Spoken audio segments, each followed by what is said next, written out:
It was late autumn at this time.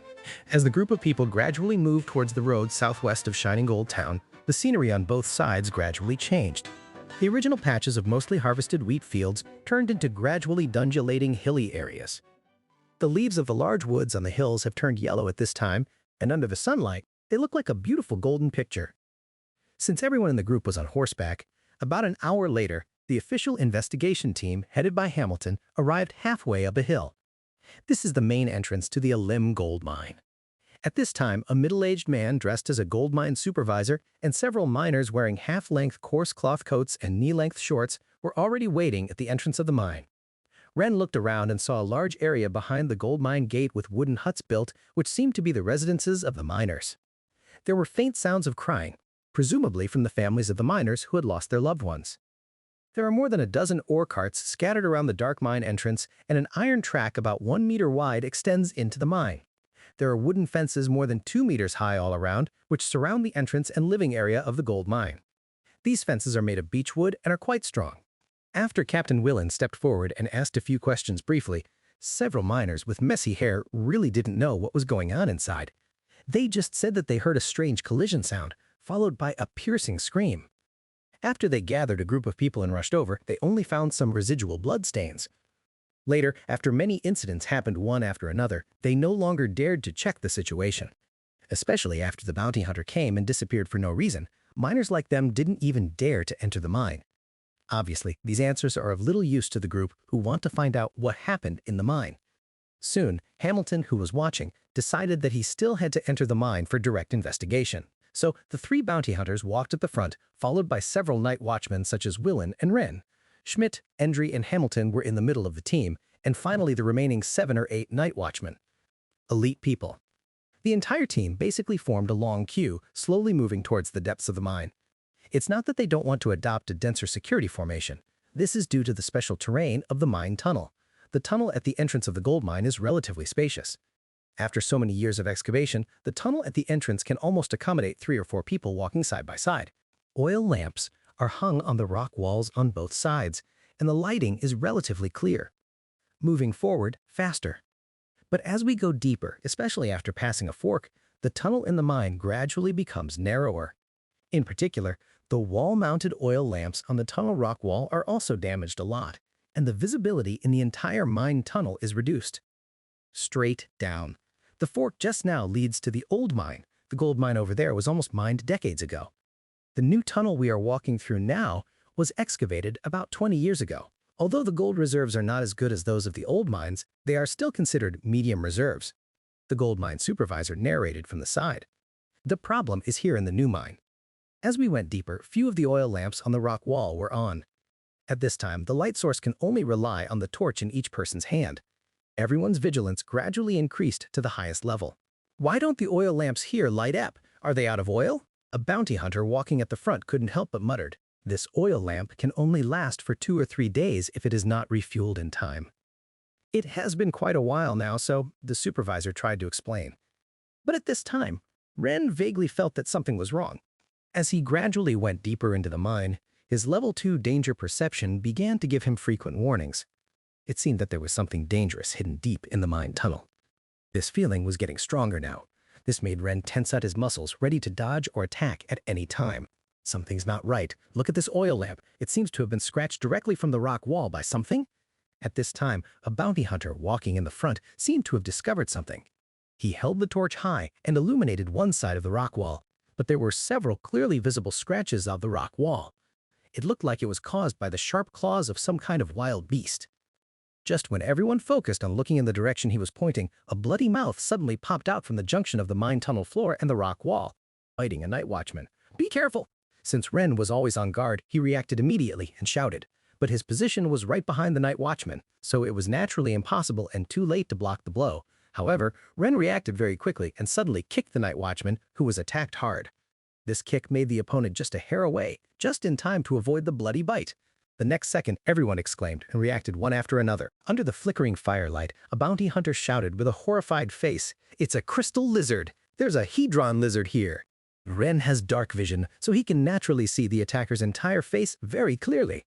This monster, called a spar lizard, is 3 to 4 meters long and has thick skin with a bit of mineral texture. When it lies at the junction of the gold mine tunnel floor and the rock wall, it is extremely difficult to distinguish. No wonder, even Cookie didn't notice it just now. At this moment, he started barking at the crystal lizard. Although Ren kicked away his fellow night watchman, the crystal lizard whipped out its long tail and hit the night watchman hard on the lower back. With just a click sound, the night watchman was whipped away and hit the rock wall of the mine. It seemed that his spine had been severely injured, and he was rolling on the spot in pain. At this time, the two bounty hunters on the side reacted immediately and aimed a few straight stabs at the crystal lizard with half swords. Ding! Ding! Sparks fly everywhere, but it has little effect. The ore-textured skin on the back of the crystal lizard is probably as defensive as an ore of the same thickness. The bounty hunter's attacks seem to be tickling the opponent. Be careful, the crystal lizard's back has the strongest attack its eyes or abdomen. An old voice came from the middle of the team, as if it was the well-informed troubadour Endry reminding them. But knowing and being able to do it are two different things. One of the people who can do this at this moment is Hamilton, the official knight who is stuck in the middle of the team. Ren was also in trouble. After all, the difficulty of poking his eyes with a two-handed sword was not comparable to that of a one-handed sword. In the dark and narrow mine tunnel, the crystal lizard's movement speed is not slow. Although it is not as fast as the cheetah, it is almost as fast as the wild boar. It is easier said than done to stab the opponent's walnut-sized eye with the long sword in his hand. As for the belly, it's even harder. The crystal lizard needs to be turned over completely. Judging from the fact that its body is not long, its muscles are tight and its skin is rough and its flesh is thick, it is quite heavy. Ren estimates that its weight is no less than 600 or 700 pounds.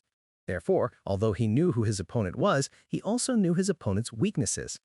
But the three bounty hunters at the front were unable to do anything against each other for a while, allowing the crystal lizards to continuously scratch two elite night watchmen. After a period of confusion, everyone began to react and began to draw their swords and point them at the crystal lizard. I saw the crystal lizard. Seeing that the sneak attack was not successful and that there was no opportunity to take advantage of it, it quickly turned around 180 degrees, flicked its tail, and fled deeper into the mine. Go after it! Don't let it get away!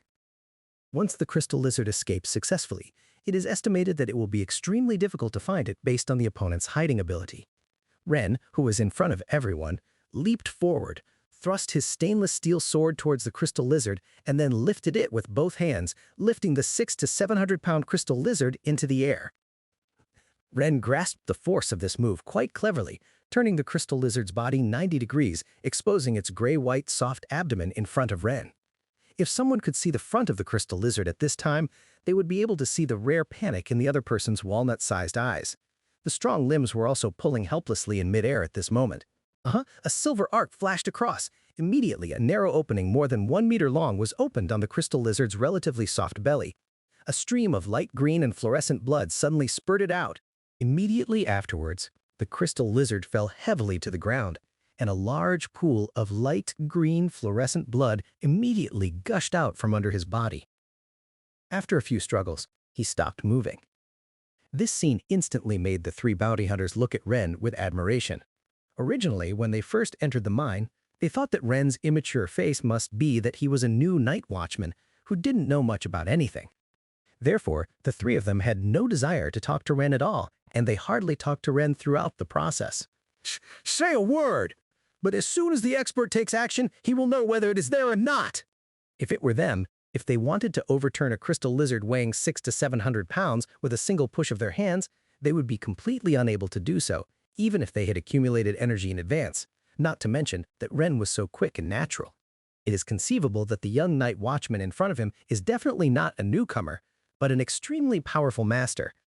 At this time, Hamilton, Endry, and Schmidt finally squeezed from the center of the team to the front.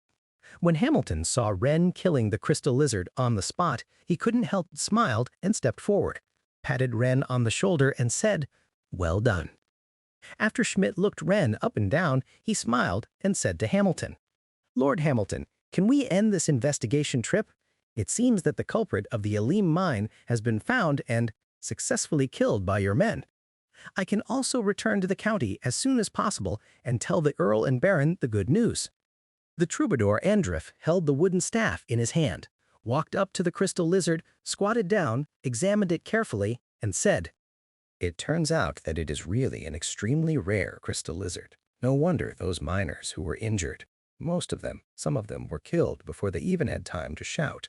Spar lizards usually lurk quietly and then pounce on their prey. The environment they prefer to live in is human mines.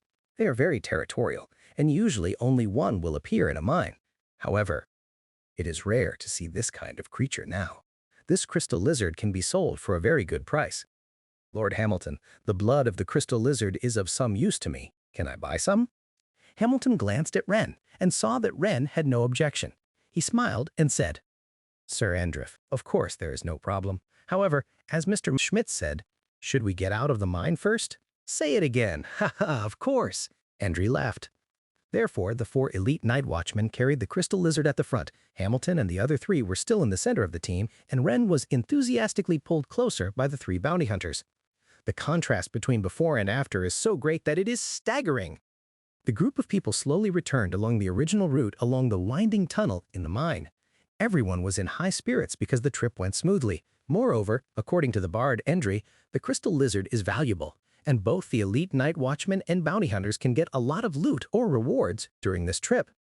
Although 2 elite members of the Night Watch were injured, this was much less than the expected losses. After all, before setting off, Lord Hamilton had already said that this was a mysterious incident. All the elite night watchmen were mentally prepared for the difficulty of the mysterious event. What no one noticed was, on the rock wall of the mine tunnel, a pair of fist-sized yellow eyes suddenly opened, silently watching Wren and his party who had just passed by from behind.